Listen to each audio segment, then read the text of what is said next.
Rain does not fall gently in Seoul in late October. It comes down like something with a grudge, and on the night this story begins, it turned Gangnam's glass towers into smeared columns of light, the kind of night where every siren sounds closer than it is. Diane Okoye had clocked in 4 hours earlier expecting the ordinary chaos of a Tuesday night shift. A drunk businessman with a split eyebrow, an elderly woman convinced her chest pain was indigestion, the low hum of a department that ran on caffeine and muscle memory. She had already refilled her coffee twice and eaten exactly none of the sandwich going stale in the break room, and she was thinking, when the doors finally blew open, about nothing more dramatic than whether she'd have time to eat it before dawn. A black Mercedes took the corner outside Cheongdam General Hospital too fast, tires screaming against wet asphalt, and stopped so hard the front bumper kissed the curb. Before the engine had finished ticking, 3 men were already out, dragging a fourth between them, his shirt soaked through in a color that wasn't rain.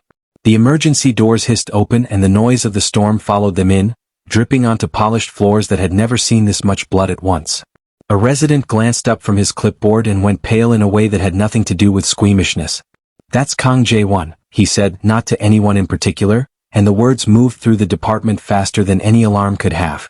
Nurses who had spent years pretending they didn't know the name suddenly remembered every rumor attached to it. The Wolf of Seoul. A man whose enemies tended to become missing persons.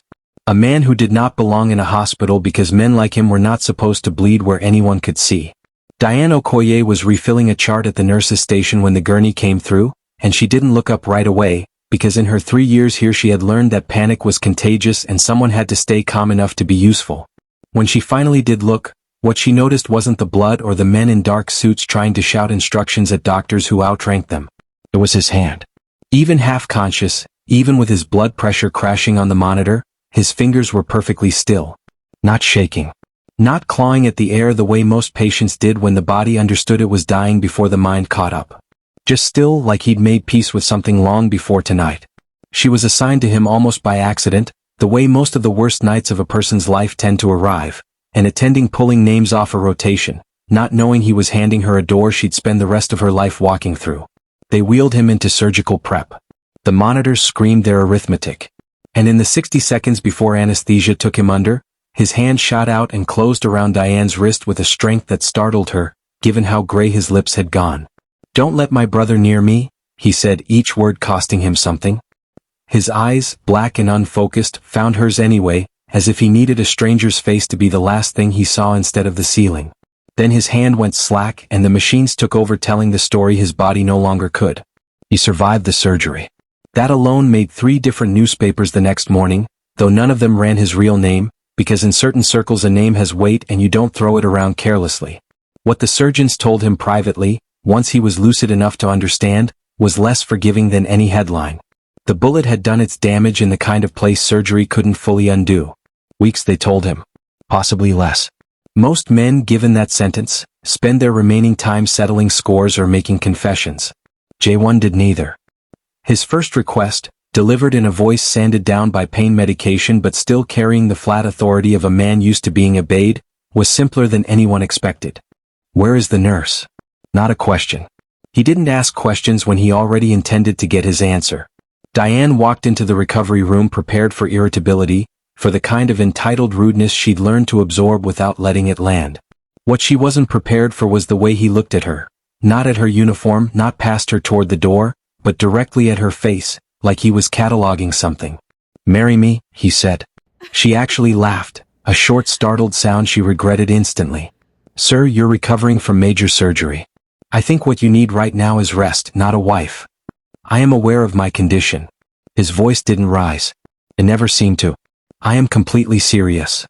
She explained, patiently, the way she'd explain a diagnosis to a frightened patient, that this was very likely the medication talking, that people said strange things when their bodies were fighting to stay alive, that he should sleep and they'd revisit whatever this was in the morning.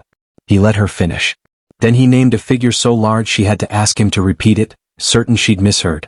She hadn't misheard. She still said no. He raised the number. She said no again and meant it more the second time because something about how easily he moved decimal points made her skin prickle. Money like that didn't come from anywhere good, and she'd spent her whole life learning to smell that particular kind of trouble before it found her. Then he said the thing that actually stopped her at the door. "If you marry me, I will make sure nothing happens to your brother." The room went very quiet, the kind of quiet where you can hear your own pulse in your ears. How? Diane said slowly, turning back to face him. Do you know I have a brother? Jaewon held her gaze the way a man holds a card he has no intention of showing early. Marry me, he said again, softer this time, almost gentle, which was somehow worse than if he'd shouted it. And I'll tell you everything. She left the room without answering. But she didn't sleep that night, replaying the way he'd said Daniel's existence like a fact he'd known for years, wondering what a dying stranger with a fortune and a dangerous last name could possibly want with a nurse who barely made rent, and why, of every terrifying possibility racing through her mind, the one that frightened her most was the small, treacherous curiosity underneath it all.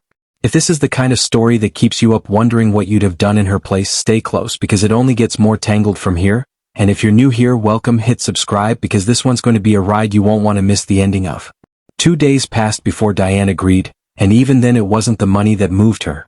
It was lying awake calculating Daniel's tuition against her salary for the 100th time, doing math that never came out right no matter how many ways she arranged the numbers. Their parents were gone. She was what stood between her brother and a future that quietly closed doors on people without connections. And here was a man offering to hold every door open, in exchange for something that cost her nothing but her name on a piece of paper and 30 days of pretending. She told herself it was temporary. She told herself a great many things. The terms were precise, drawn up by a lawyer who didn't blink at any of it, as though contracts like this crossed his desk regularly. They would marry legally. She would remain his wife until his condition ended things, however long that took. Afterward, she would receive enough to secure Daniel's future twice over. Jaewon added one clause himself, in handwriting that looked like it belonged to someone far more careful than his reputation suggested. You will never enter my father's study. She asked why. He said some doors were better left closed, and something in his tone told her not to push, not yet. The morning of the wedding, Diane stood in front of her bathroom mirror in an apartment she still hadn't given notice on, staring at a woman she barely recognized, not because anything about her face had changed, but because everything about her life was about to. She'd bought the gray dress 2 days earlier from a shop near the hospital, plain and unremarkable on purpose, refusing to let this feel like the kind of wedding a girl dreams about, refusing to let herself want it to feel like anything at all. Jaewon arrived to collect her in a car with tinted windows, dressed simply for once, no entourage trailing behind him, just a driver who kept his eyes forward the entire ride. He didn't say much. Neither did she. It was only as they climbed the steps of the registry office, his hand hovering near her elbow in case his legs betrayed him, that he finally spoke. You can still say no, he said quietly. Even now. Even on the steps. I know, she said and kept walking because whatever this was, strategy, desperation, the strange gravity that had pulled them together since the night he grabbed her wrist and asked her to save his brother from himself, she had already decided, somewhere between her apartment and this doorway, that she wasn't going to be the one who walked away first. The clerk read the vows in a flat, practiced monotone, pausing only when he registered exactly whose signature he was witnessing, his pen going still for a half second before professionalism reasserted itself. Jaewon's hand, when it found hers to slide the ring on, was steadier than she expected from a man 3 weeks out of major surgery. Hers was the one that shook. They married in a registry office with no guests, no flowers, no music. Just a clerk who looked bored until he glanced at the groom's ID and suddenly wasn't. Somehow, despite the secrecy, a photograph found its way online within hours. Seoul's most feared crime boss, hollow-cheeked from surgery, standing beside a black nurse in a plain gray dress. The internet did what the internet does. By morning, Diane had 100 new opinions about her character from people who had never met her, most of them convinced she'd married a dying man purely for what he'd leave behind. That first night in the house that was now technically hers, she stood in a guest room 3 doors down from his, unpacking a single suitcase into a closet built for someone with an entirely different wardrobe than a nurse's scrubs and off-duty jeans. Jaewon found her there sometime near midnight, leaning in the doorway with the particular carefulness of a man not yet sure what the rules of this new arrangement were. You don't have to stay in the guest wing, he said. The house has more rooms than I know what to do with. Pick whichever one feels least like someone else's life. This is fine, she said, though it wasn't, not really. It just felt safer to keep some distance between the version of her life she recognized and the one she just signed her name into. He nodded, didn't push, started to leave, then paused at the door. For what it's worth, thank you. I know what you're giving up to be here. I don't take that lightly, whatever this contract says on paper. You're welcome, she said, surprised by how much she meant it, watching him disappear down a hallway that still smelled faintly of new paint and old money, wondering, not for the first time that day, exactly what kind of story she'd just written herself into. She stopped reading the comments after the third day. It was easier than defending herself against strangers who'd already decided who she was. The first week of the marriage was its own kind of ordeal, quieter than anything the tabloids printed but harder in its own way. Diane moved into a house too large for the number of people living in it, full of staff who didn't quite know how to address her and rooms that echoed. She and Jae-won circled each other like two people who'd agreed to share a stage without rehearsing a single scene together. The first real argument came over something absurdly small, a missed shift she'd covered for a co-worker, arriving home 2 hours later than she'd told the household staff, which had apparently triggered a level of concern in Jae-won that neither of them expected. "You could have called," he said, waiting for her in the foyer with a stillness that felt more like restraint than calm. "I'm not used to reporting my schedule to anyone," she said, tired and defensive after a 12-hour shift. "I'm a nurse, not one of your assets." Something flickered across his face, quick and stung. "That isn't what I meant." "Isn't it? I signed a contract, not my independence." The silence that followed had teeth in it. Jae-won looked, for a moment, like a man unused to being told no by anyone who wasn't afraid of him, and Diane braced for the version of him the newspapers loved to describe. Instead, he exhaled slowly and looked away first. "Someone shot at a rival of mine outside a restaurant 3 streets from your hospital last month," he said quietly. "I didn't tell you because I didn't want you frightened over a threat with your name nowhere near it. When you're late and I don't know why, my mind doesn't go to traffic. It goes somewhere much worse." Diane felt the anger drain out of her, replaced by something more complicated. "You should have told me that instead of just standing here looking like I'd betrayed you." "I'm not accustomed to explaining myself," he admitted. "I'm working on it." It wasn't a resolution so much as a beginning, the first small proof that whatever this arrangement was, it might survive its own growing pains if they both kept choosing to stay in the room instead of walking out of it. Daniel found out from the internet before she got the chance to call him, which meant her first conversation with her brother about her own marriage was spent talking him down from driving 3 hours to Seoul in the middle of the night to, in his words, see what kind of man thought he could buy his sister. "I wasn't bought," she told him, sitting on the floor of her apartment with her back against the couch, phone pressed so hard to her ear it left a mark. "I made a choice. For you, if you want the truth, so don't you dare make me regret it by doing something reckless." He went quiet on the other end, the particular silence of a younger brother realizing his older sister had carried more weight than she'd ever let him see. "You should have told me you were struggling that badly. I didn't want you thinking about tuition when you were supposed to be thinking about your degree. Diane." His voice cracked around her name in a way that undid her more than any headline had. "I'd rather struggle next to you than watch you disappear into some stranger's world alone." She didn't have an answer for that, not one that wouldn't make her cry harder than she already was, so she told him she loved him and that she'd call him every week, and hung up before either of them could say anything else that might break the fragile peace they just made. Daniel finally made the trip to Seoul properly 2 weeks later, once his temper had cooled enough that Diane trusted him not to say something they'd both regret. She met him at the train station, and the two of them rode back to the house in a silence that felt less like anger now and more like nerves, the particular quiet of a brother bracing to meet a man he'd already half decided to hate on principle. Jae-won received him in the front sitting room, standing when Daniel entered rather than remaining seated the way Daniel had clearly expected a man of his stature to do, and offered his hand instead of any of the polished, distancing formalities Daniel had prepared himself for. "Your sister has told me almost nothing about you," Jae-won said, "which I suspect is because she was worried I'd use it against you somehow. I want you to know I have no intention of ever doing that." Daniel shook the offered hand, still visibly deciding how much of his guard to lower. "She also hasn't told me much about you. Mostly headlines. Not exactly reassuring material." "No," Jae-won agreed without flinching from it. "It wouldn't be. I can't undo what's already been written about me. I can only tell you that whatever I am to the rest of this city, I intend to be someone worth your trust to her. That's the only promise I'm in a position to make you today." Daniel studied him a long moment, the cane he leaned on, the careful stillness of a man managing pain he refused to let show, the way his eyes kept flicking toward the doorway every few seconds as though checking that Diane was still nearby. Something in that vigilance seemed to settle an argument Daniel had been having with himself since the wedding photos first appeared online. "Break her heart," he said finally, "and I don't care how many bodyguards you have."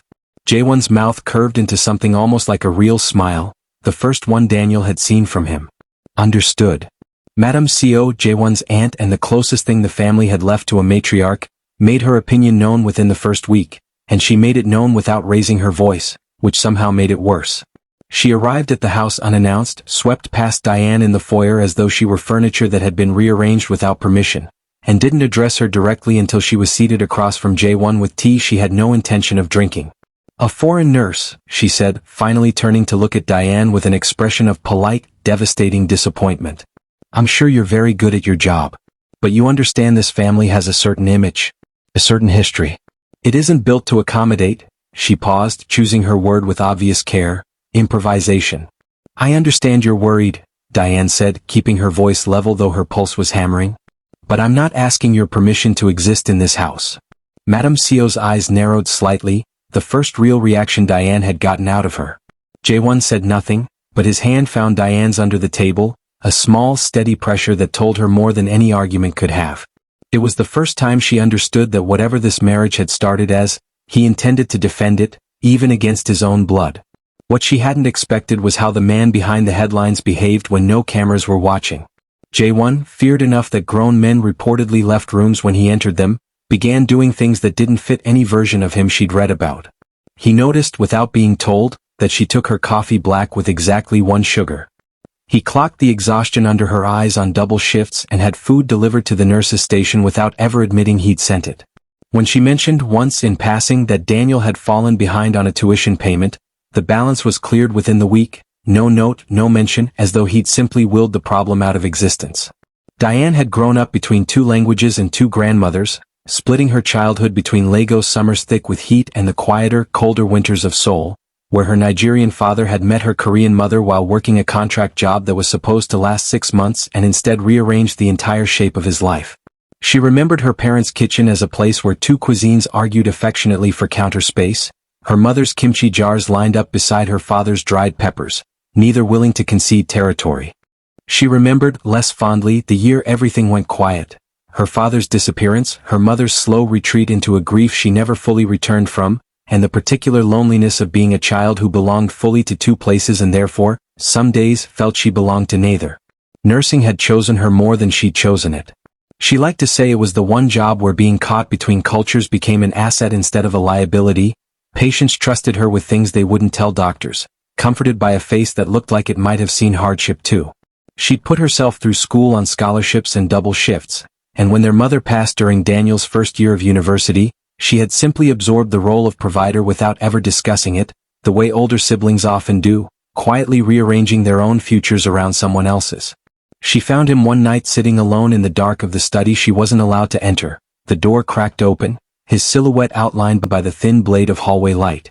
She hesitated in the doorway, half expecting to be sent away. "Why are you so afraid of dying?" she asked instead, because some questions are easier to voice in the dark. He didn't answer immediately. When he did, his voice had none of the ice it carried in boardrooms or, she imagined, in whatever rooms men like him conducted their real business. "I'm not afraid of dying," he said. "I'm afraid of dying before I become the man my mother believed I could be." It wasn't an answer that fit the wolf of Seoul. It was an answer that fit a boy who'd disappointed someone he loved and never gotten the chance to fix it.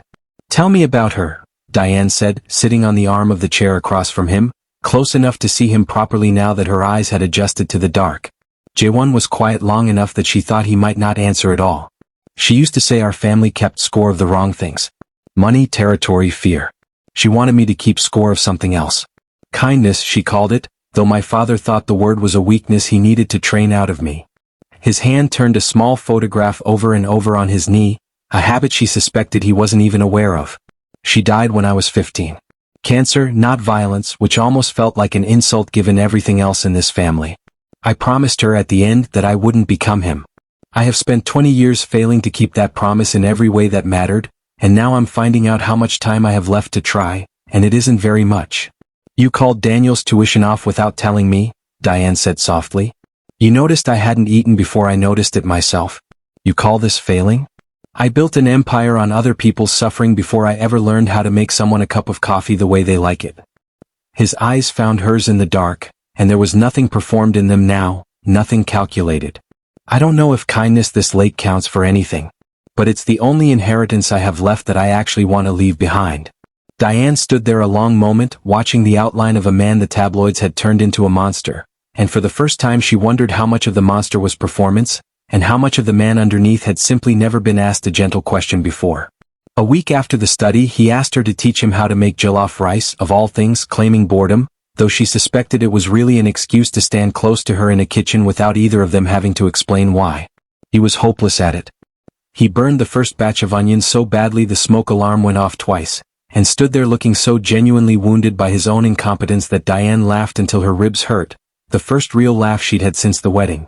"This is apparently harder than negotiating with rival organizations," he said gravely, staring down at a pot that had betrayed him. "You've clearly never negotiated with my grandmother's recipe. She would have eaten you alive." "I believe it." He glanced sideways at her, something unguarded in his face that she was starting to recognize as rare, a version of him that existed only in rooms with the door shut and no one else watching. "Tell me about her." So she did, about her grandmother's kitchen in Lagos, the particular way she'd shout at anyone who tried to rush the stew, the stories she used to tell about Diane's father as a boy, stories Diane hadn't let herself think about in years because they always led back to the ache of losing him too young. Jae-won listened the way almost no one did anymore, without checking his phone, without waiting for his turn to speak, just listening like her childhood mattered to him as much as any deal he'd ever closed. "You talk about food like it's a language," he said eventually. "It is. It's the one my grandmother taught me to say I love you in, when the words felt too big." Something crossed his face then, quick and unguarded, gone before she could name it. He didn't say anything else that night, but 2 days later a case of Nigerian spices she hadn't mentioned by name, just described in passing, appeared in the pantry, sourced from somewhere she never asked about, and she understood that this was his language too, saying things in objects that he couldn't yet say out loud. Something shifted after that night, quiet and unspoken, the way weather changes before anyone notices the sky. Diane began lingering in rooms she didn't need to be in. Jae-won began finding reasons to summon her that had nothing to do with his recovery. Neither of them named it. Naming it would have made it real, and real things could be lost. Not everyone extended her that same grace. A co-worker at the hospital, a woman Diane had considered something close to a friend, stopped speaking to her entirely once the photos leaked, choosing instead to mutter comments just loud enough to be overheard about gold diggers and women who married their way out of a paycheck. A patient's family member once refused to let her adjust his father's foreline, demanding a nurse who wasn't compromised, as though marrying a dying man made her hands less steady. Diane absorbed all of it the way she'd learned to absorb most things. Quietly, professionally, saving the actual weight of it for the drive home, where no one could see her hands tighten on the steering wheel at every red light. She never told Jae-won about most of it. He found out anyway, the way men like him always seemed to, and the tuition payment co-worker was quietly, mysteriously reassigned to a hospital across the city within the month. Diane confronted him about it, half annoyed, half touched despite herself. "I didn't ask you to fight my battles." "You didn't," he agreed. "I did it because I could, and because nobody has ever fought yours for you, and I intend to start whether you ask me to or not." She didn't have an argument that could stand up against that, so she let it go, filing it away with all the other small proofs that whatever this had started as, it had stopped being only a contract weeks ago. There was a rooftop garden on the top floor of the house, something his mother had apparently insisted on building decades ago against his father's objections, and it became, over those weeks, the place Diane found him most often when he couldn't sleep.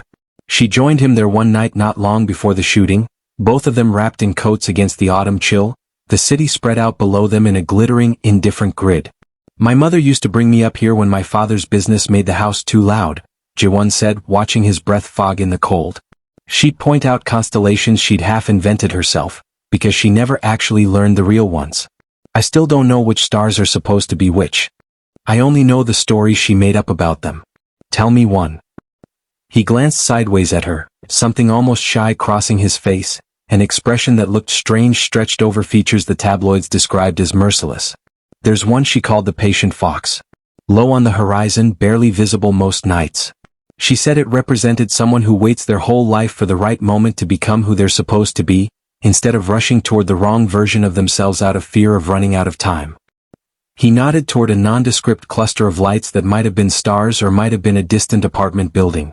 From this height it was hard to tell. "I used to think it was a nice story for a woman who never got the chance to see her patience pay off. Lately I've started wondering if she meant it for me specifically. A warning disguised as a bedtime story. Do you feel like you're becoming him?" Diane asked. The version she wanted? I don't know yet.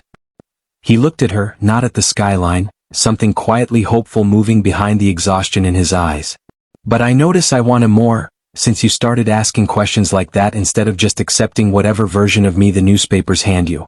They stood there a while longer, not touching, close enough that the space between them felt deliberate rather than accidental, two people learning the particular vocabulary of wanting something they weren't sure they were allowed to want yet. 3 weeks into the arrangement, his breathing turned shallow in the middle of the night, a complication the doctors had warned might come without warning. Diane found him gripping the edge of the bed, unable to fill his lungs properly, and she did what training had taught her, positioned him, talked him through it, kept her voice level even as her own pulse hammered. When it passed, he was pale and trembling in a way she'd never seen on him, all his careful control stripped away by something as simple as air. If I weren't dying, he said once he could speak again, his hand still curled loosely around hers, would you ever have loved me? If you weren't a mafia boss, she said, maybe? He laughed, a real laugh rough from disuse. Then perhaps I was born into the wrong life. You keep saying things like that, Diane said, brushing damp hair back from his forehead, her hand lingering a moment longer than the task required. Like the man you are and the man you were born to be are two different people who never got introduced. Aren't they for most of us? He caught her wrist, not to stop her, just to hold on to something. You became a nurse because you wanted to fix what couldn't be undone for your father. I became this. He gestured vaguely at the house, the name, the weight of it all, because my father decided who I'd be before I was old enough to object. I sometimes wonder what I would have chosen, if anyone had asked. What do you think you'd have chosen? He looked at her for a long moment, something unguarded and almost boyish moving behind his eyes. I think I would have wanted to be the kind of man a woman like you could love without it costing her anything. I don't think I get to be that man. But I like imagining him sometimes. Standing in for me. He's not so different from you, Diane said quietly. I think you've been him more than you realize. You just buried him under 20 years of everyone telling you he wasn't allowed to exist. They were close enough that she could count the individual lashes framing his eyes, close enough that the distance between them had stopped being about safety and started being about restraint. She leaned in. He leaned in. The air between them had exactly the density of a held breath. The window shattered. Glass sprayed across the room in a bright, terrible arc, and the crack of the gunshot arrived a half-second later, the way sound always lags behind violence. Diane didn't think. She threw her weight across him, pinning him flat against the mattress as a second shot chewed through the headboard where his skull had been a moment before. Somewhere below, tires screamed against wet pavement, and then there was only the ringing quiet that follows gunfire, the kind that makes your own heartbeat sound like it's coming from outside your body. Security stormed the room seconds too late, as security always seems to be. The shooter was gone before anyone reached the street. Jaewon lay very still beneath her, staring up, not at the shattered window, not at the bullet lodged in his headboard, but at her face hovering inches above his, breathless and furious and terrified in equal measure. Whoever did this, he said quietly once his voice returned, knows exactly what you mean to me. It was the closest he'd come to saying it outright.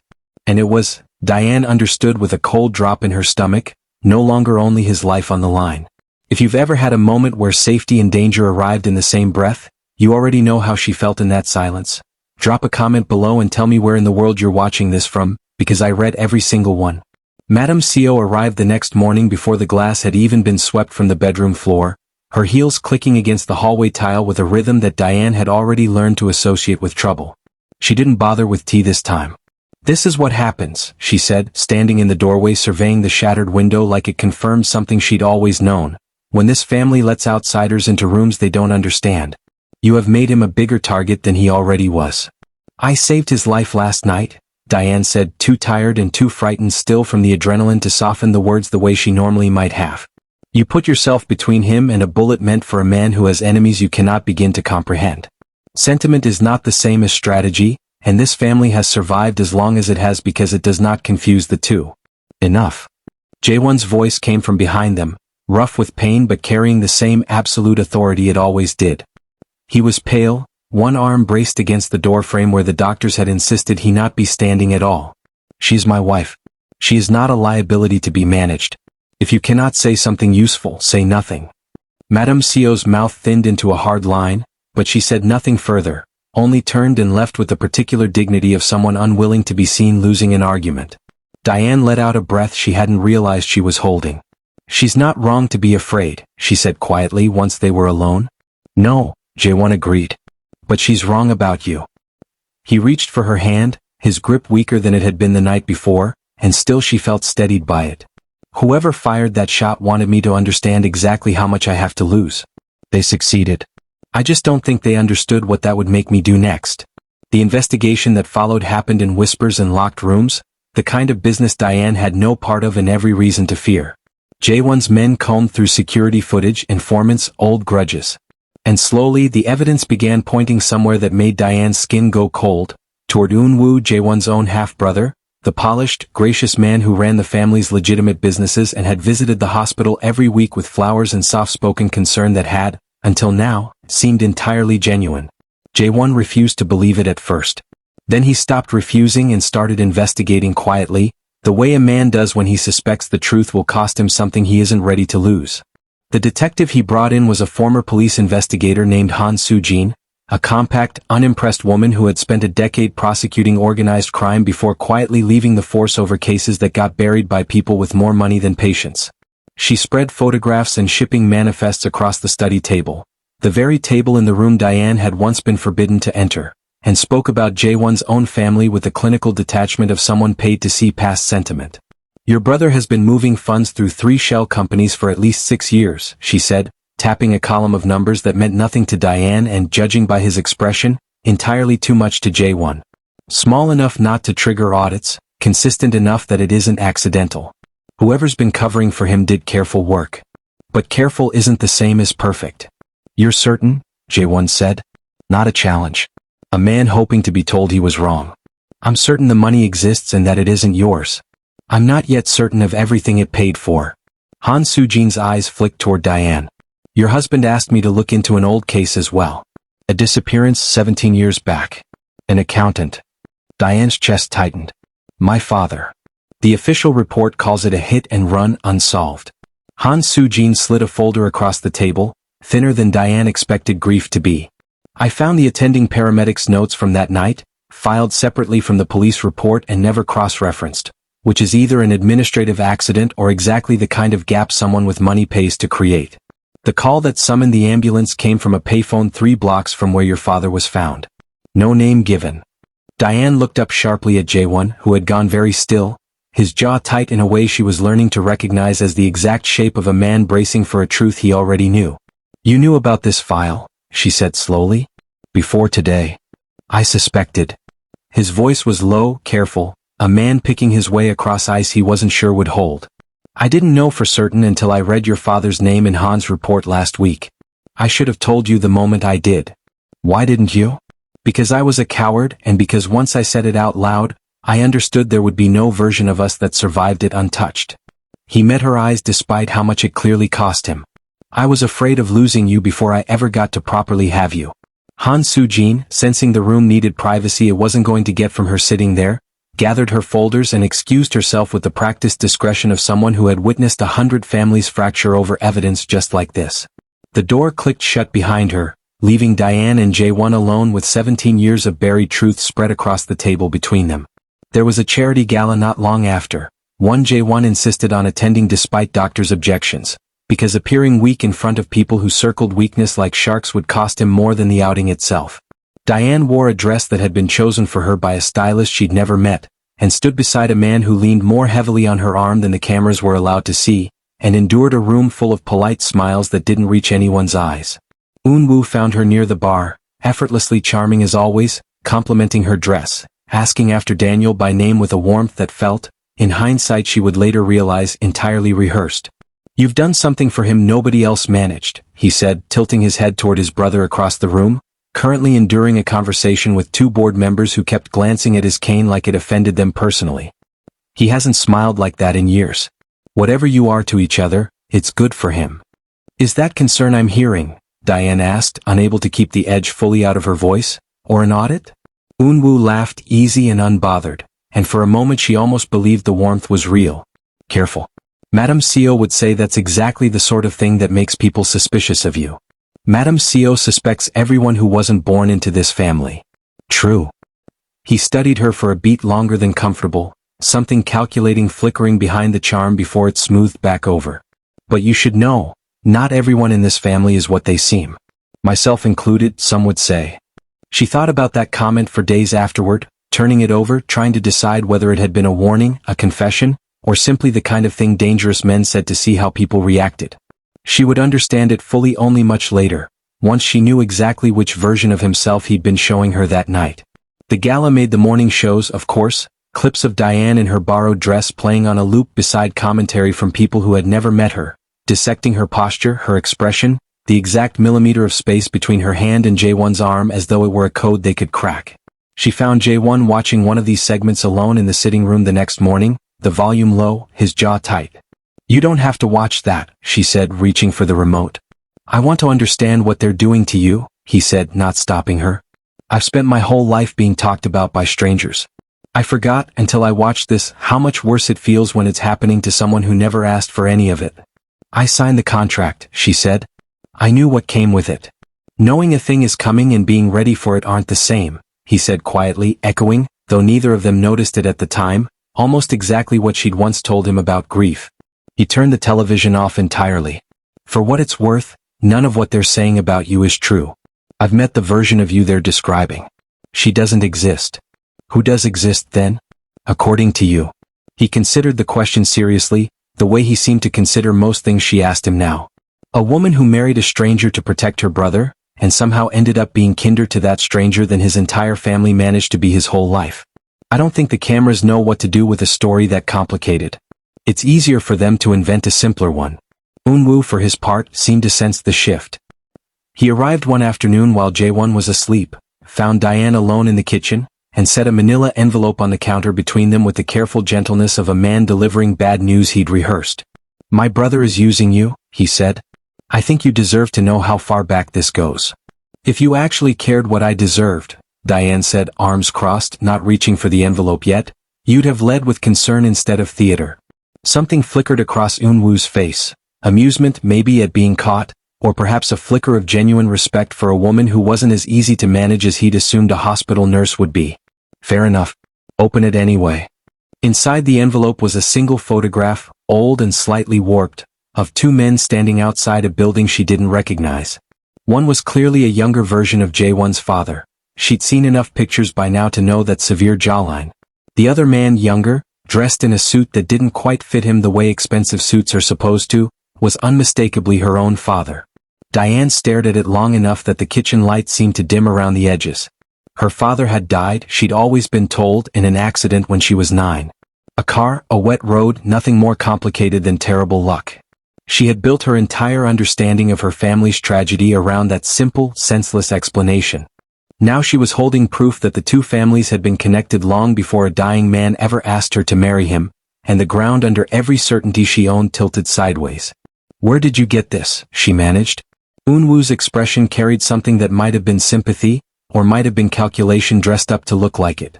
"I think it's time you learned what really happened to him." She didn't sleep that night either. She spent it instead combing through old boxes she hadn't opened since her mother's funeral, searching for anything that might explain a connection no one had ever mentioned. Near the bottom of a box of her father's belongings, wrapped in a scarf that still faintly smelled like him after all these years, she found a small cassette tape with no label. She had to borrow a player from a co-worker's father to hear it. The voice that came through the static was younger than she remembered, steadier, a voice from before illness or grief had ever touched it. "If anything happens to me, protect my daughter. She must never know what happened." Nothing else. No explanation, no names, just a warning recorded by a man who had apparently known his life was in danger long before the accident that supposedly ended it. Diane sat on her co-worker's kitchen floor and listened to it 4 more times, hunting for a clue in the silence between the words, finding only her father's fear, preserved and unresolved for 17 years. She spent 3 straight nights after finding the cassette tape at the hospital library after her shifts ended, scrolling through digitized newspaper archives with a cup of vending machine coffee going cold beside her, searching for any mention of her father's name that might connect the dots the tape had only hinted at. Most of what she found was mundane. Old business registries, a photograph from a company dinner where he stood stiffly at the edge of frame, clearly uncomfortable in a room full of men more powerful than him. It was in the 4th night, exhausted and half convinced she'd imagined the whole connection, that she found a single line in an old financial disclosure filing, buried in a footnote no one had thought worth flagging. Her father's name, listed as an independent auditor for a shipping conglomerate that shared an address with a company Jae-won's father had quietly controlled for over a decade. What she eventually pieced together, through records Jae-won's people quietly helped her access once he understood what she was chasing, was worse than she'd imagined. Her father had not simply worked near the Kong family. He had worked for them as an accountant and had discovered, buried in numbers most people would never think to question, that Jae-won's father was laundering money through human trafficking operations disguised as shipping contracts. Her father had planned to go to the authorities. Before he could, he disappeared. Officially an accident. Unofficially, Diane now understood, something had been done to make sure he never got the chance to speak. And the final piece, the one that made her hands shake as she read it, wasn't Jae-won's father's doing at all. It was Eun-woo's. He had discovered around that same time that his own father favored Jae-won as heir over him, and in the process of tracking every threat to his inheritance, he'd learned that Diane's father knew about funds Eun-woo himself had been quietly siphoning for years. He'd removed the threat. Cleanly, permanently, and with enough distance that no one had ever connected the disappearance to him. Diane drove to Daniel's dorm that same week, unable to carry the knowledge alone any longer, and told him everything on a bench outside his building while students walked past them, oblivious, laughing about exams and weekend plans. Daniel listened without interrupting, his face going through several expressions she didn't have names for, until he finally spoke, his voice rougher than she'd ever heard it. "All this time I thought it was just bad luck," he said. "A wet road. I used to be angry at the universe for it, if you can be angry at something that abstract. Turns out I should have been angry at an actual person the whole time." "I know," Diane said. "I don't know what to do with that either. Does knowing change anything? Does it bring him back?" "No." She reached for his hand, the way she used to when he was small and frightened of thunderstorms, before their mother got sick, before either of them had learned how much the world could take from you without asking. "But it means he didn't die for nothing. He was trying to do the right thing. I think that matters, even 17 years too late for it to matter the way it should have." Daniel was quiet a long moment, staring out at nothing in particular. "He'd be proud of you, you know? Chasing this down instead of just accepting the easy version everyone gave you. He'd be proud of both of us," she said, and for the first time since finding the cassette tape, the grief sitting in her chest loosened its grip just slightly, making room for something that felt, cautiously, like closure. Diane confronted Jae-won with all of it, her voice cracking under the weight of a grief she'd carried for 17 years without knowing its true shape. "You knew my father," she said. "It wasn't a question. You knew, and you married me anyway, and you never said a word."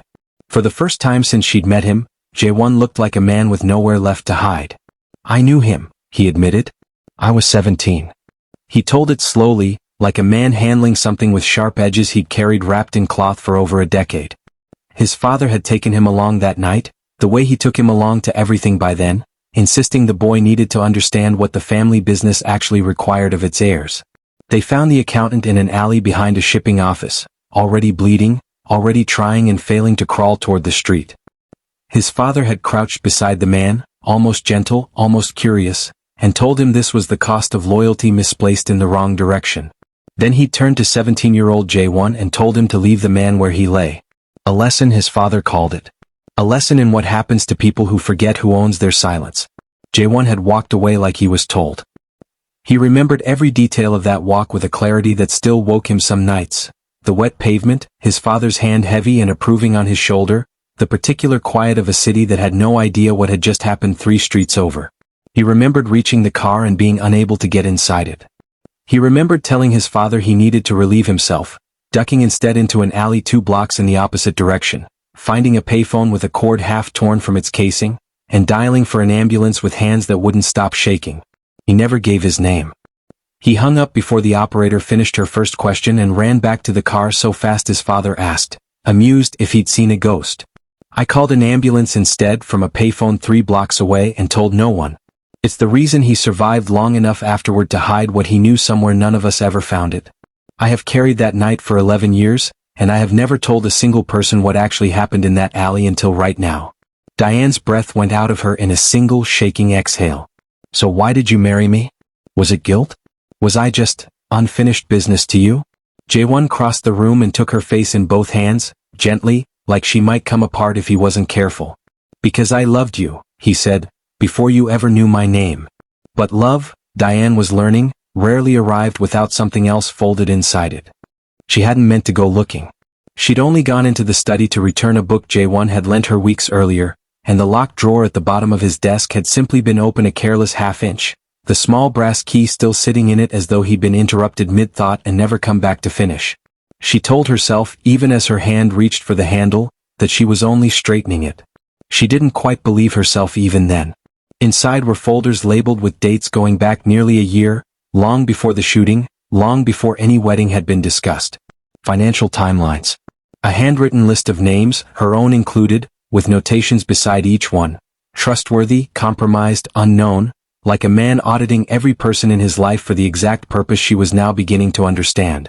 Digging further into Jae-won's records he hadn't meant for her to find, tucked into a locked drawer of the very study she'd once been forbidden to enter, she discovered the marriage had never been only about affection. Jae-won had known for months that Eun-woo intended to move against him. He'd needed someone he could trust completely to inherit both his fortune and the evidence that would eventually bring his brother down, someone with no ties to the criminal world who could be trusted precisely because she had every reason to want out of it. She had been, in the beginning, a strategy, a safeguard, a name on a contract that happened to also become the person he couldn't stop thinking about. "You didn't marry me because you loved me," she said, the papers trembling slightly in her hands. "You married me because you needed someone you could trust with everything you were about to lose." At first, Jae-won said, refusing to look away from what that admission cost him. "But somewhere in the week since, you stopped being a plan and became the only reason I wanted to survive it." It wasn't enough. Not that night. Diane left the house without a coat, walked 4 blocks in the cold before she let herself cry, furious at him and furious at herself for how much his words still mattered even now, even knowing what she knew. She called Daniel from a bus stop bench, voice unsteady, and told him everything in a rush that probably made less sense out loud than it had in her head. The contract, the strategy, the love that had apparently grown sideways out of a plan she'd never been told about. "Do you love him?" Daniel asked, cutting through her spiral with the bluntness only a younger sibling could get away with. "That's not the point." "It's exactly the point. Everything else is just details." A pause, and she could hear him choosing his next words carefully, the way he did when he wanted to be taken seriously instead of dismissed as the baby of the family. "Diane, you have spent your whole life making sure everyone around you is taken care of before you let yourself want anything. I'm not saying forgive him tonight. I'm saying don't let this turn into another reason to talk yourself out of wanting something for once." She sat on that bench a long time after they hung up, the cold finally starting to bite through her sweater, turning his words over until they stopped sounding like an accusation and started sounding like permission. She didn't get the luxury of staying angry for long. Daniel had come to Seoul that week without telling her, wanting to see for himself the man his sister had married, carrying 3 years of protective older brother instinct and none of the context that might have softened it. He'd spent the afternoon walking the neighborhood near her apartment, working up the nerve to knock, when a car pulled alongside him slower than traffic should allow. He didn't remember much of what happened next with any clarity, a hand over his mouth, the smell of a car interior too clean to be anything but expensive, the particular calm of men who had clearly done this before and found nothing remarkable in it. What he did remember, with the sharpness of fear rather than memory, was a voice from the front seat, pleasant and almost apologetic, telling him this wasn't personal, that his sister had simply married into a complicated situation, and that she would understand exactly what needed to happen once she heard from them. They kept him in a room with no windows, zip-tied to a chair that dug into his wrists every time he shifted, and left him with nothing to do but listen through the wall as 2 men discussed logistics like they were planning a delivery route instead of a ransom. It was in that stretch of hours, humiliated and terrified but refusing to let either show, that Daniel started paying attention the way his sister had once taught him to when he was small and their mother used to say the details are where the truth hides. He noted the men's names when they used them. He noted a door that didn't latch properly.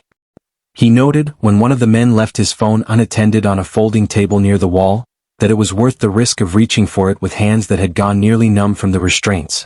It took him the better part of an hour to work the zip tie loose enough to slip one wrist free, dragging the plastic edge against a burr in the metal chair frame until his skin split and the tie finally gave. He didn't move right away. He'd watched enough movies, read enough of his sister's worried texts about hospital security to know that the difference between escaping and getting caught escaping was almost always patience. When the 2 men outside argued about whether to order food, their voices raised just enough to cover the sound of a door easing open, Daniel moved. He palmed the phone from the table, slid it into his sleeve, and let himself out through a service exit that smelled of diesel and rust, into a night that felt like the first real air he'd breathed in 2 days. He didn't run far. He knew running blind was how people got caught twice. Instead he ducked behind a container stack close enough to still hear voices, opened the phone with fingers that wouldn't stop shaking, and began recording, capturing every word that drifted through the thin warehouse walls, Eunwoo's voice among them eventually, colder and more precise than the polite gala version Diane had described to him once, laying out instructions for what should happen if his brother didn't cooperate, admitting to a name Daniel didn't recognize yet but would soon understand mattered more than anything else recorded that night. Their father's accountant. A hit and run that wasn't. He kept recording until the battery warned him it was nearly gone, and then he waited, cold and aching and terrified, for the moment he'd know it was safe to use what he'd captured. 2 days later, her phone rang with a number she didn't recognize, and Eunwoo's voice, calm and almost kind, told her they had Daniel. He didn't need to explain what he wanted. He wanted the evidence Jae-won had spent months compiling against him. The accounts, the recordings, the paper trail that would end everything Eunwoo had built his second life on top of. "You have 24 hours, he said, his voice pleasant enough that a stranger overhearing it might have mistaken the call for a business arrangement instead of a threat. "Bring me the files yourself. No police, no bodyguards, and your brother comes home exactly the way he left it, unmarked and grateful for the lesson in family loyalty." "If you touch him," Diane said, her voice steadier than her hands, "there is nowhere in this country you'll be able to hide from what I do next." Eunwoo laughed, low and unbothered. "There's the fire I always suspected you had under all that hospital calm. I almost admire it." Almost.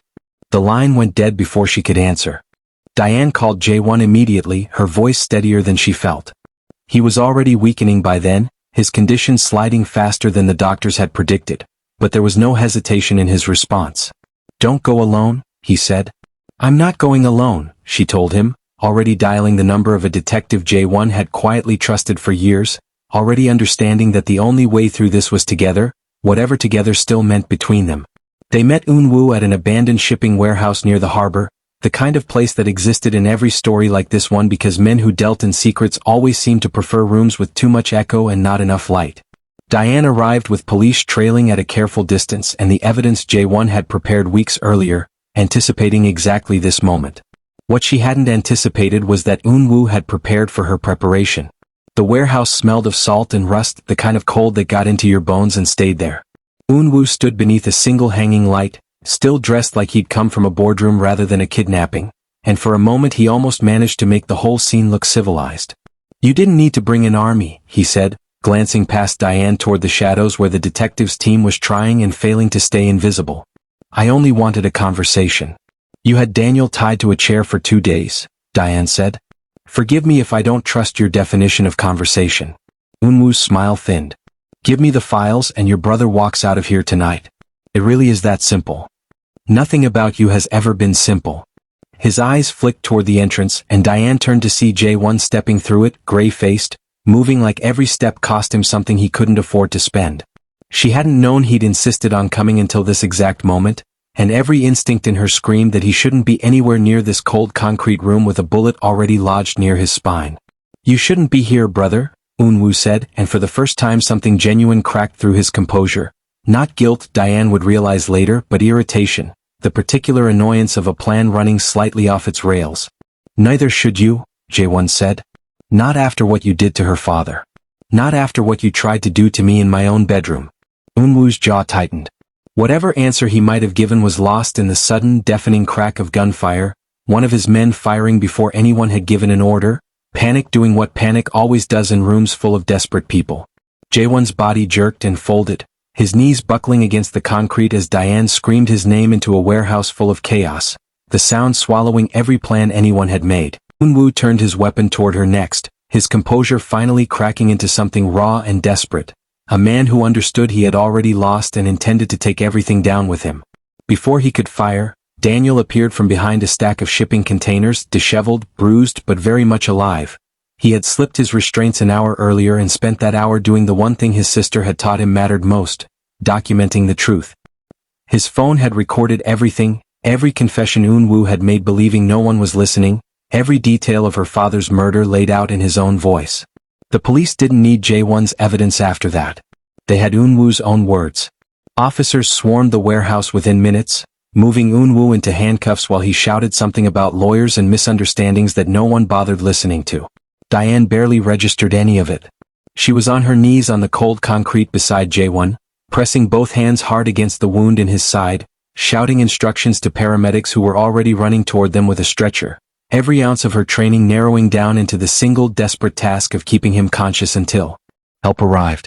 "Stay with me," she said, her voice cracking despite every year of professional composure she'd built for exactly this kind of moment. "You do not get to leave me in a warehouse, Kang Jae-won. Not after everything." His eyes fluttered, found hers, and the corner of his mouth twitched into something that might have been an attempt at a smile if his body had any strength left to spend on it. "Wouldn't dream of it," he managed before his eyes rolled back and the paramedics pushed her gently but firmly out of the way to do their work. Daniel appeared at her side then, blood on his wrists from the zip ties, shaking with adrenaline and cold, and pulled his sister into him as the stretcher was loaded into the ambulance. "He's not going to die," Daniel said, more like a command than a comfort, the two of them clinging to each other in the wreckage of a night neither would ever fully describe to anyone who hadn't lived through it. Not after all this. The universe doesn't get to be that cruel twice in one family. The ambulance ride felt longer than the 17 years Diane had spent not knowing the truth about her father. She held Jae-won's hand the entire way, watching color drain from a face that had, over these strange few months, become the last one she wanted to wake up beside. In the emergency room, her emergency room, the one she'd walked into 1,000 ordinary shifts before this, doctors moved around him with the same urgency she'd once watched from the other side of the gurney. Less than an hour, they told her, once they understood the extent of it. Maybe less. She had stood on this exact linoleum 1,000 times, delivering that same sentence to other families, always finding some professional cushion to soften it with. Now she understood, in a way 3 years of nursing had never quite taught her, how useless every cushioning word actually was once you were the one standing on the receiving end of it. A colleague offered her a chair. She didn't remember sitting down in it. She sat beside him anyway, refusing to leave, refusing to let a hallway or a policy or anyone's idea of protocol put distance between them now. His eyes opened once, barely, finding her the way they had that very first night, as though some part of him had decided long ago that hers was the last face he intended to see. "I promised you 30 days, he said, each word costing him more than the last. "You gave me more than 30 days, she said, and her voice broke on every syllable of it. "Daniel," he said, struggling to focus on her face. "Is he safe? Alive?" Furious at both of us for scaring him, which I think means he's fine. A wet laugh escaped her despite everything. "Don't change the subject. You don't get to spend your last conscious minutes worrying about my brother instead of yourself." "I've spent so many years worrying about the wrong things," he murmured. "Money, territory, my father's approval long after he stopped deserving to have it. I'd like these minutes to count for something better than that, if they're going to be my last. Do you regret marrying me?" She shook her head before he'd even finished asking. "No." There was a silence then, full in a way silences rarely are, and into it she finally said the thing she'd been too afraid to say while there was still time to take it back. "I love you." His monitor flatlined. The room dissolved into motion. Doctors, machines, someone pulling her firmly back from the bed while she fought against hands trying to keep her steady, her own voice tearing itself raw on his name. Seconds stretched into something with no proper length at all. Then faint, stubborn, impossibly there, a heartbeat. Weak, uneven, but there. Diane pressed both hands over her mouth and sank into the chair a nurse pulled up behind her, watching the line on the monitor stutter back into a rhythm, watching a room full of people who'd spent the last 90 seconds fighting for a stranger's life let out breath they hadn't realized they were holding. She didn't move for a long time afterward, just sat there memorizing the sound of that heartbeat like it was the only music that had ever mattered. If you've ever held your breath for someone you weren't sure was going to make it, you already understand exactly what that hallway felt like. And if this story has you invested, there's a longer, deeper version of everything you've read so far waiting for you, one with scenes and conversations that never made it into this version. I'll leave a way to find it in the description for anyone curious enough to want more. Madame Seo visited Jae-won alone once, during the worst of his recovery, while Diane stood outside the cracked door long enough to hear something she wasn't sure she was meant to. The older woman's voice, usually so clipped and certain, had gone soft in a way Diane had never once heard from her. "Your mother used to worry you'd grow up believing love was a transaction," Madame Seo said. "I told her she was wrong. I told her this family didn't raise men who knew how to love any other way, and that she should stop wasting her worry on something that couldn't be helped. A pause, heavier than the silence before it. I think I owe her an apology wherever she's listening from. And I think perhaps I owe one to you as well, though I am considerably less practiced at saying such things. Diane didn't wait to hear how Jae-won answered.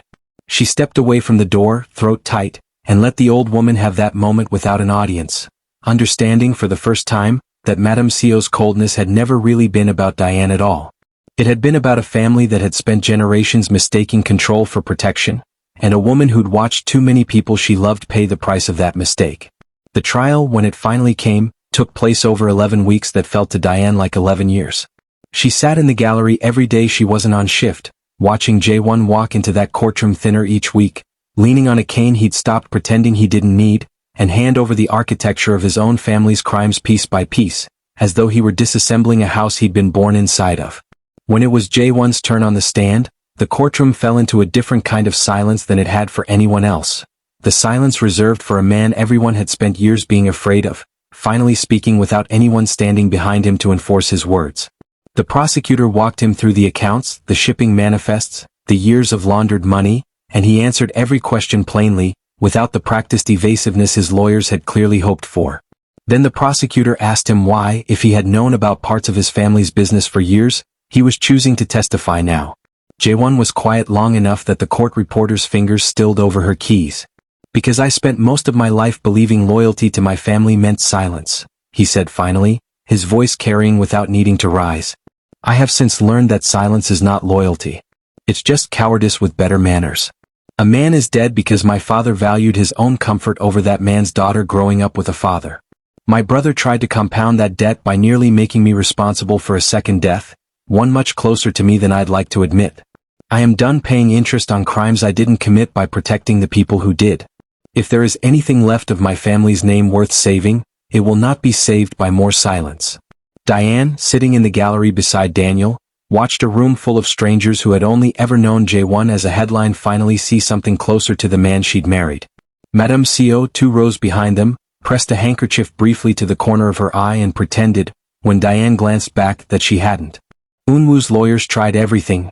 Claims of coercion, claims that the recording Daniel had captured was inadmissible, claims that Jae-won himself had ordered the very hit that had nearly killed him, a last desperate attempt to muddy waters that had, by then, run too clear to cloud. It didn't work. Daniel's testimony, delivered in a voice that shook only slightly, sealed what the financial records had already made undeniable. He described the warehouse, the zip ties, the voice through the wall admitting to murder as casually as a man discussing the weather. When the prosecutor asked him why he'd risked reaching for that phone instead of simply waiting to be rescued, Daniel looked past her, toward his sister sitting in the gallery, and said it was because he'd learned from her that the truth doesn't wait for anyone's convenience. You go and get it yourself, or it disappears. The verdict came down on a gray Tuesday that Diane would remember for the rest of her life, mostly for how unremarkable the weather had been for something so enormous. Eunwoo was led out in handcuffs past cameras he'd spent his whole life avoiding, his composure finally, completely gone. Madame Seo did not attend that day. When Diane saw her next, weeks later, at a quiet family dinner neither of them had wanted but both had shown up to anyway, the older woman said only, "You were right about him." "I wasn't." It wasn't an apology. From Madame Seo, Diane understood, it was close enough to count as one. 6 months passed the way recovery always does, slowly then all at once. Jae-won survived, though the empire he'd inherited did not. He testified against what remained of the organization his father had built, handed over every account and every name, and watched the criminal network that had shaped his entire life come apart piece by piece under a weight he had finally decided to stop carrying alone. Madame Seo, who had never once hidden her disdain for a foreign nurse marrying into the family, said nothing when the headlines called Diane a hero. Some silences are their own kind of apology. Jae-won used what remained of his fortune to build a foundation for trafficking survivors and underprivileged children, the kind of work that never made headlines the way violence had, and never needed to. He named it after his mother, a small plaque by the entrance carrying words Diane recognized the first time she read them, because he'd said something close to them once in a darkened study. Kindness kept, finally, as the family's real inheritance. The foundation's opening was a modest affair by the standards of the world Jae-won used to move through. No press pit, no champagne towers, just a converted community center in a part of the city that had never seen much investment from anyone. Diane stood beside him as he cut a simple ribbon with hands that no longer trembled the way they had in that hospital bed, and watched a room full of survivors and social workers and quietly hopeful children applaud a man the newspapers had once only known how to fear. "My mother would have liked this more than any of it," he said to her afterward, watching a group of kids chase each other around a courtyard that used to be a parking lot. "More than the money. More than the name. She'd have liked you more than any of it too," Diane said, and meant it. Before Daniel's graduation, Diane made a trip she'd been putting off for 17 years, driving alone to the quiet cemetery outside the city where her father was buried beneath a headstone that had never told the whole truth about how he died. She brought the cassette tape with her, though there was nothing left to play it on there, and sat on the grass beside the marker for a long time, telling him everything, about J1, about the trial, about the daughter he'd spent his final recorded words trying to protect, who had grown up and protected herself, mostly, and finally understood why he'd never gotten the chance to come home. "You didn't fail me," she told the stone, quietly, "the way you talk to someone you're sure can still hear you somehow. You ran out of time. There's a difference, and it took me most of my life to learn it." Daniel graduated that spring, top of a class he'd very nearly not lived to finish, walking across a stage in robes that still looked slightly too big on him, the way he'd looked slightly too big for everything since he was a boy trying to fill their father's absence. Diane stood in the crowd crying in a way that had nothing to do with grief for the first time in longer than she could remember, J1's hand resting warm and steady at the small of her back. Afterward, Daniel found them both in the crowd and hugged his sister first. Then, after a pause that made Diane's heart squeeze, hugged J1 too, brief and a little awkward, the handshake of two men who'd survived something together and never quite found the words for it. "Take care of her," Daniel said, low enough that only J1 could hear. "Every day I have left," J1 answered, and Daniel, searching his face for insincerity and finding none, nodded once and let it go. One evening, coming home from a shift that had run long, she found a man waiting outside her apartment. No bodyguards trailing behind him. No black car idling at the curb. Just J1, thinner than he used to be, healthier than he'd been in months, holding a bouquet of flowers he'd clearly bought himself and clearly wasn't entirely sure what to do with. She laughed before she could stop herself. "We're already married." "I know," he said, and got down on one knee anyway, wincing slightly at the movement, an old injury that would apparently follow him the rest of his life like a quiet reminder of how close he'd come to not having one. He produced a second ring from his coat pocket, simpler than anything a man of his former means would have chosen, thin gold with no stone at all. "This one isn't part of any contract. There are no clauses. No 30 days. No conditions attached to your brother's safety because he was never actually part of the deal. I would have protected him regardless, and I think some part of you always suspected that, even when you didn't let yourself believe it." "Then why did you say it?" she asked, voice thick. "Because I needed a reason you couldn't refuse, and I wasn't yet brave enough to offer you the real one." He looked up at her, flowers slightly crushed in his other hand, a man who had once made grown criminals leave rooms now visibly terrified of a single word from a nurse in hospital shoes. "I want you to marry me because you love me. Not because a dying man begged you to. Not because you felt sorry for me or because you owed me or because it was easier than saying no. I want the version of this where you choose me with absolutely nothing on the line except how you feel." She was crying before he finished the sentence, and she said yes before he'd even properly asked, pulling him up by the collar before his knees could protest any further, laughing and crying at once in a way that felt, for the first time in longer than she could remember, entirely uncomplicated. Somewhere in that ordinary street, with no cameras and no headlines and no danger waiting around the corner, two people who had found each other through the worst possible circumstances finally got to choose one another on purpose. A neighbor's window opened somewhere above them, someone leaning out to see what the commotion was, and instead of ducking away from being seen, the way they'd learned to over the last year, they simply stood there in the open, unbothered, letting themselves be witnessed. Years later, Daniel would tell people that the strangest part of the whole story was never the mafia boss or the mystery or the gunfire, it was watching his sister, who had spent her whole life taking care of everyone but herself, finally let someone take care of her back and finally believe she deserved it. Diane, for her part, kept the cassette tape in a drawer she opened rarely, not out of pain anymore but out of a kind of reverence, a reminder that some promises outlive the people who make them, carried forward by whoever is left to keep them. And some nights, when the house was quiet and J1 had fallen asleep with his hand still resting over hers, she thought about the version of herself who had once laughed nervously at a dying man's proposal in a hospital room, certain it could only end in disaster, and found she couldn't be angry at that version of herself at all. She had simply been a woman who hadn't yet learned that the most dangerous men in a story aren't always the ones you're warned about, and that sometimes the safest place to fall is directly into the arms of someone everyone else was too afraid to look at closely enough to see. Sometimes kindness leads us into places we never expected to go.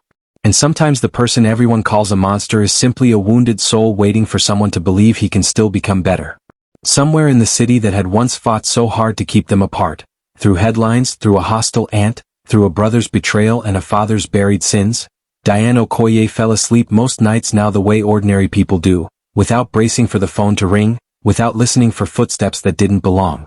Seoul kept raining the way it always had, indifferent to the story that had unfolded inside one of its hospitals a year before, and somewhere on the shelf of a foundation named after a woman who never got to see how her son turned out, a small brass plaque caught the light every afternoon at the exact same hour, as if someone up above had timed it on purpose. If this story moved you, let me know in the comments what part hit hardest, and if you haven't already, subscribe. There's a lot more where this came from and I'd love to have you here for it.